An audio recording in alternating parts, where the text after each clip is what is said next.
Creo que tenemos a alguien en línea A ver. en estos momentos, que es importante porque es el ex gran maestre de la masonería argentina, el doctor Nicolás Breglia, especialista en derecho laboral, al cual queremos consultarlo sobre la aparición de procesos autoritarios en América Latina y cuál sería la posición de los libreprensadores frente a esto. Buenas tardes, doctor Breglia. Buenas tardes, un placer estar con ustedes y compartir un poco las reflexiones. Estaba escuchando atentamente las reflexiones que hacía Mario Ganora, es muy interesante, y hablar un poco sobre lo que está ocurriendo todo en América Latina, ¿no? Nicolás, contame un poco cómo es el panorama de América Latina desde la perspectiva librepensadora que vos representás. Yo creo que en América Latina, primero que hay una crisis de la globalización. Esto es producto todo de la globalización y de una liberalización que empieza con el Mayo francés y llegó a extremos en alguna medida de desestructuración de las sociedades, ¿no?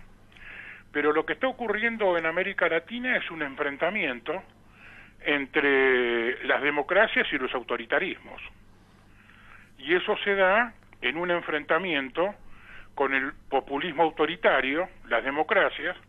El populismo autoritario ha creado en varios países una nueva burguesía de base non santa, de base corrupta, y las burguesías que ya estaban asentadas luchan entre ellas para la hegemonía del poder. Y de ahí, como consecuencia de cómo se enfrenta a la nueva burguesía, a través del manipuliti.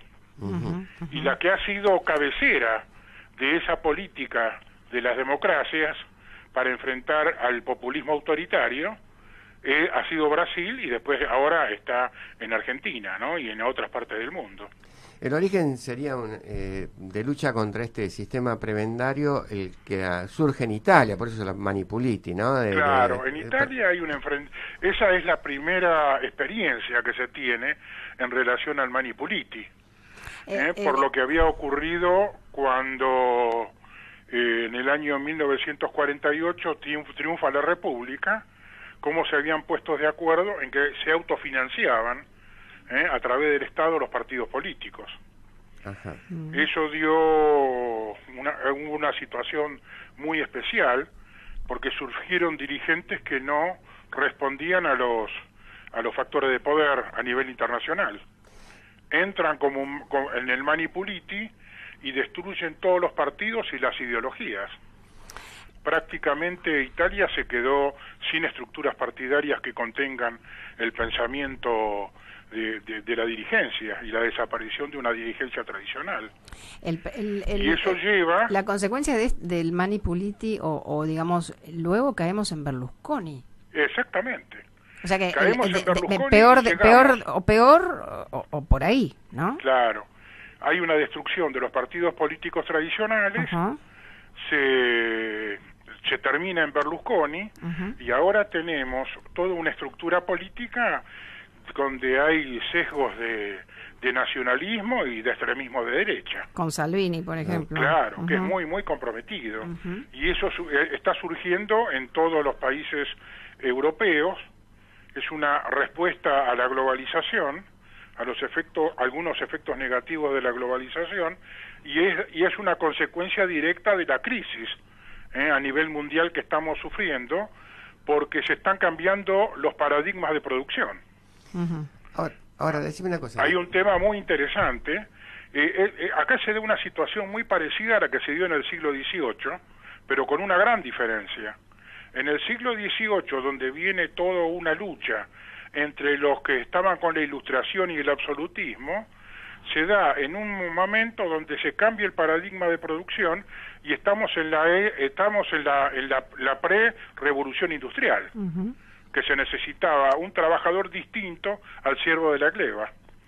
Pero en el siglo XVIII había filósofos y políticos que planteaban cuál iba a ser la sociedad del futuro, qué era lo que buscaban. Ahora, en este momento, estamos en una plena crisis a nivel mundial, donde se cambian los paradigmas de producción, estamos en una era postindustrial y donde se incorpora la tecnología y el conocimiento. La robótica. Y la robótica y todo lo demás, que eso va a provocar una gran cantidad de despidos y de mano de obra ociosa. En el 18, en el siglo XVIII, la consecuencia de la revolución industrial, toda esa mano de obra de desocupado la absorbió América.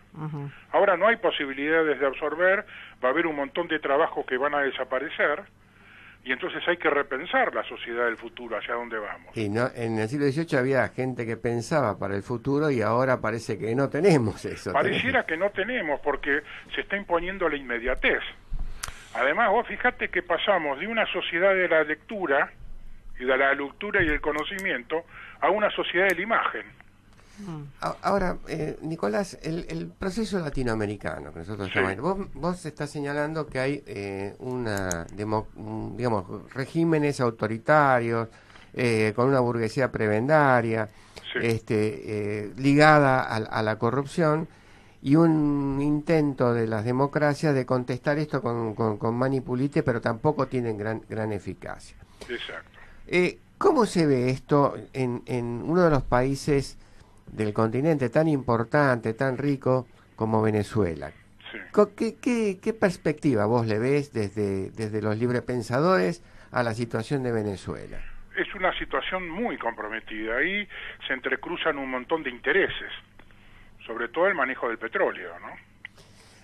Eso es un tema, pero ahí hay una situación muy compleja, donde hay una hegemonía autoritaria, donde no permite la existencia de una oposición organizada, no permite realmente la instalación de una democracia representativa. Decime, vos habrás oído que Guaidó, que es el presidente encargado, se declaró públicamente francmasón. Exactamente. Y que hubo un apoyo de grupos francmasónicos a Guaidó. ¿Qué hay de cierto en esto? Sí, él se manifiesta como perteneciente a lo que nosotros denominamos la masonería irregular. Sí. ¿No? Pero también ha recibido el apoyo de la masonería irregular a nivel mundial, que está hegemonizada un poco por el Gran Oriente francés, que es la masonería latina, que es republicana, laica, democrática y profundamente social, y también ha recibido apoyo de grandes logias de lo que nosotros denominamos masonería regular. ¿Y este apoyo en qué se traduce, Nicolás? Porque para el público neófito, como puedo ser yo, ¿qué significa que la masonería apoye a Guaidó? En realidad no lo apoya, lo que está apoyando es al proceso de democratización, más que a Guaidó. El proceso de democratización, la idea de un llamado a elecciones, de que sea el pueblo el que decida quiénes son sus autoridades y su forma de gobierno. La masonería no actúa como partido político, sino a través de sus hombres trata de imponer sus ideas, que son republicanas, laicas, democráticas, integradoras, luchas contra la pobreza, el respeto a la división de poderes, el control del poder de los gobernantes. Obviamente hoy lo que hemos planteado es que conversáramos un poco contigo toda la cuestión latinoamericana haciendo eje en Venezuela, pero vale la pena que en algún momento nos planteemos poder charlar con vos y Mario, que por supuesto también conoce a fondo todo el tema de la masonería, porque hay como un tufillo para el que no conoce, que la masonería, como hay una especie de dicotomía entre la masonería y el catolicismo, ¿no? Como que es el satán del catolicismo. Entonces, estaría muy bueno que pudiéramos reflexionar sobre qué es la masonería, qué fue, qué es, a dónde apunta. Pero vos lo estás describiendo ahora muy bien. Si bien, bueno, retornemos a Venezuela. Claro. Y yo te quería hacer una pregunta también, a ver, todos estos procesos que estamos viviendo en Latinoamérica, a mí me causa mucho ruido esta salida democrática en Venezuela, que de repente en Brasil siguió habiendo institucionalidad a partir de el impeachment a Dilma y luego las elecciones en donde se elige a Bolsonaro y el nombramiento del juez Moro como ministro, ahí ya se me queman los libros. O sea, un tipo que se suponía que hacía el manipuliti, de repente es un soldado de Bolsonaro. O sea, otra vez, no era que era una solución el manipuliti, y de repente tenemos que me cooptaron al líder de Manipuliti. Claro, ahí aparece lo que decía la lucha de burguesía, ¿no? La instalación de burguesía. Lo que ocurre es que Moro, al incorporarse al nuevo gobierno, toda su accionar ha perdido legitimidad y ha perdido objetividad. Ese es uno de los grandes problemas que hay. Sí, pero él metió preso a Lula. Claro, exactamente. Entonces ahora yo pongo todo en crisis, yo pongo todo en duda. Y ahora uno pone todo en duda. Al principio uno decía, bueno, qué barbaridad. Pero ahora... Porque entonces su objetivo era deslegitimarlo a Lula, a Dilma y a todo el PT, claro, porque él tenía su propio interés. Exactamente, exactamente. Y además por temas que si se hubieran tratado acá en Argentina, yo no sé si realmente hubiera sido condenado, ¿no? Porque hay presunciones, una serie de cosas. Por eso digo, lo que estábamos diciendo en un principio, si lo que queremos es más democracia, más instituciones, que haya una salida a través de las elecciones libres y una continuidad institucional, y de repente esa continuidad institucional nos da como resultado un Moro y un Bolsonaro, o un Bolsonaro con un Moro. Bueno, ahí hay un tema de un problema muy complejo en la sociedad brasilera, ¿no? Sí, sumado a la cuestión religiosa. Claro, muy complejo el tema religioso, ¿no? Y después yo creo que hay una sociedad totalmente desestructurada, también en Brasil como en muchas partes del mundo. Y la gente empieza a buscar un poco recrear las estructuras, recrear los paradigmas y todo lo demás. Lo que pasa es que yo creo que ahí se han ido a un extremo realmente muy complejo y que nos tiene que poner en alerta. ¿Y qué pasaría en Venezuela ahora? ¿Cuáles serían las opciones en Venezuela? Porque Guaidó está pidiendo una intervención militar. Claro, yo lo que creo que si hay una intervención militar de países extranjeros sería un grave error. Porque la solución de los venezolanos la tienen que dar ellos mismos. Yo soy partidario, y esto voy a hablar en forma personal, por la autodeterminación de los pueblos, que eso es básico y fundamental. Ahora, lo que se está dando es la eterna lucha entre las democracias y los autoritarismos y los absolutismos. Cuando vos hablabas de lo que se planteaba del enfrentamiento de la Iglesia con la masonería se enfrentó a las autoridades políticas de la Iglesia en el siglo XVIII que defendían el statu quo, los privilegios y el absolutismo monárquico. Y lo que planteó la masonería en ese momento era la democratización de la sociedad, tratar de crear derechos, con una concepción egocéntrica del hombre, crear sus derechos, un desarrollo ilimitado a través del conocimiento, el acceso a la educación, el acceso a la salud. Ese fue el enfrentamiento básico. El laicismo, claro. Pero no contra toda la Iglesia, porque en el movimiento emancipador, los obispos criollos prácticamente rompieron con las autoridades políticas y se adherieron al movimiento independientista, y muchos de esos sacerdotes se incorporaron a la masonería. Por ejemplo, hubo un obispo, el del padre Calvo, de Costa Rica, que él es el fundador de la Gran Logia de Costa Rica.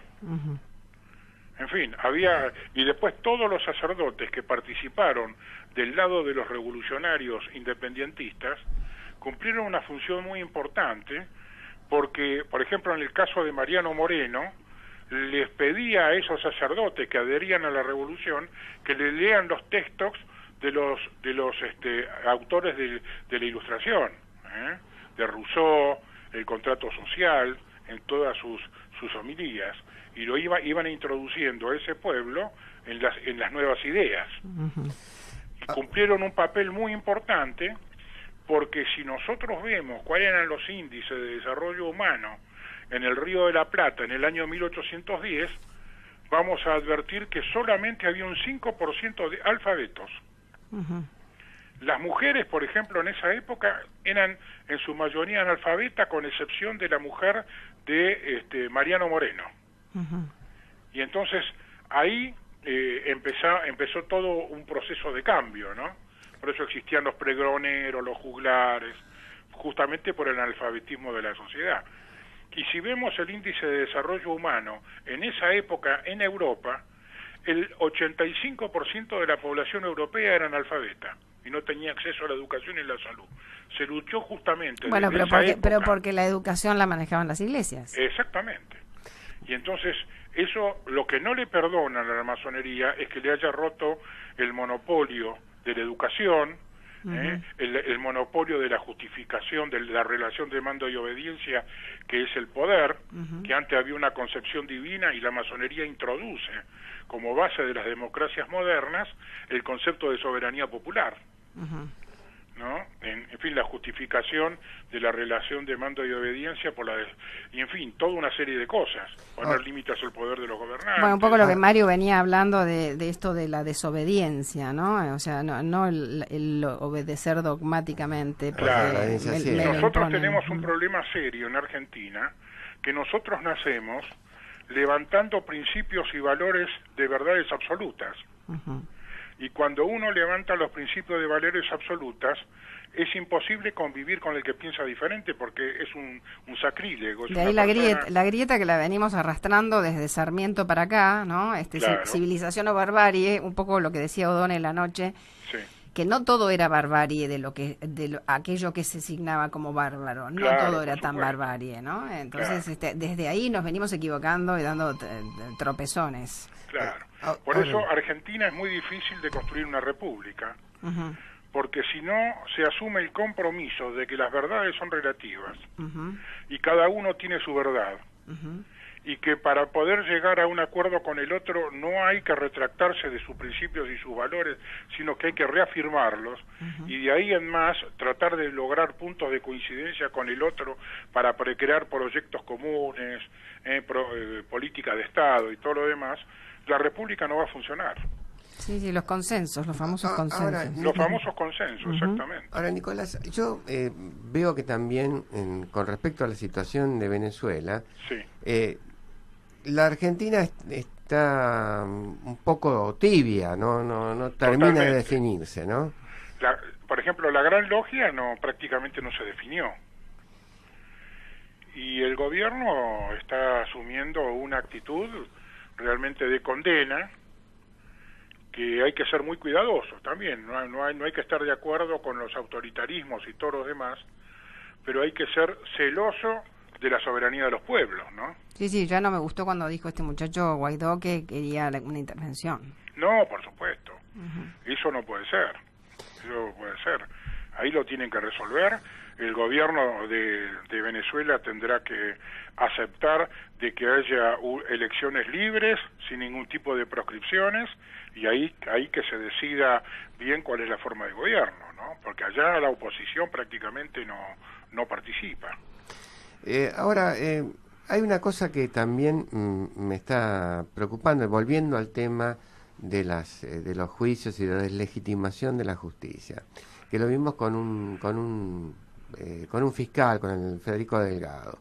Sí. Nicolás, ¿vos crees que la introducción de la institución del jurado serviría en estos momentos? La del jurado, no solamente el jurado de juicio, sino el jurado de enjuiciamiento, ¿no? Para terminar el procesamiento. El jurado de enjuiciamiento, sí. Yo no soy partidario del juicio por jurados. Porque en las actuales circunstancias, donde la comunicación está al alcance de la mano, las condenas o las absoluciones las va a decidir los medios masivos de comunicación. Ese es un tema muy complejo. Vos decís que no hay un jurado que se pueda mantener objetivo porque está digamos, manipulado por las noticias que son tan inmediatas. Claro, hay un hecho que a mí me sorprendió.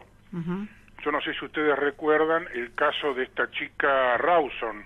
Sí, Ángeles Rawson. Bueno, había manifestaciones populares que decían que el asesino era inocente. Y había un convencimiento en gran sector de la población de que era inocente, cuando él había manifestado en su declaración testimonial ante el fiscal lo que había hecho. Entonces hubo toda una campaña mediática en favor de él. Entonces, en última instancia, los casos más difíciles los manejan los medios masivos de comunicación, que es con lo que ocurre en gran medida en Estados Unidos. Bueno, también acá lo están manejando. Y acá también. Sin jurado, ¿no? Claro, y sin jurado también, porque es un tema, ¿no? La justicia. Sí, a ver, es un tema la justicia y es un tema también la justicia por mano propia. Vos fíjate que hace menos de una semana en Chubut, en Comodoro Rivadavia, hubo una horda salvaje que ejecuta a un señor que se supone que es el padre de un violador y resulta que no era el padre del violador y el propio violador de 15 años estaba en esa turba que lo apedrea y lo mata o sea, un desastre y digo, o sea, la justicia tiene sus fallas, pero tampoco podemos caer en la justicia por mano propia, obviamente. Por supuesto. La justicia está tan fallada la justicia que ni los fiscales cumplen con las órdenes de los jueces, ¿no? Claro. Digamos. Lo que pasa es que hay un problema muy serio que no se cree, en Argentina en general no se cree en ninguna de las instituciones, y en la justicia menos, porque a veces uno sospecha que se trabaja en forma parcial, no independiente. Bueno, lo que salió a decir Samid, no sé si esta mañana, que él era plenamente consciente de que los jueces de Comodoro Pi recibían un sobre que multiplicaba por 10 su salario real. O sea, digamos, esto era algo que sospechábamos todos desde hace 30 años. Ahora, sí, claro. Ahora, Nicolás, yo que he leído artículos tuyos, públicos, ¿no? Sí. Vos señalabas que en la masonería, especialmente en el rito escocés, cada cuestión de estas que estamos hablando tiene una doctrina, un estudio. Exactamente. Creo que sería bueno que nos estuviéramos preocupando por eso, ¿no? Que además está en nuestra Constitución. Por supuesto. Mira. A ver, clarifíquenme, muchachos, porque ustedes saben que es el rito escocés y yo no tengo ni idea qué es el rito escocés. No, en la masonería hay dos tendencias a nivel mundial. Una es la sajona, que es conservadora, teísta, y monárquica constitucional, y otra que es la latina, que es republicana, laica, democrática y profundamente social. La masonería latina, que tiene no digamos su sede, pero sí su referencia en Francia, es la que participa en todo el proceso emancipador. ¿Cómo se extiende en el mundo creando grandes logias en todos los países? Sí.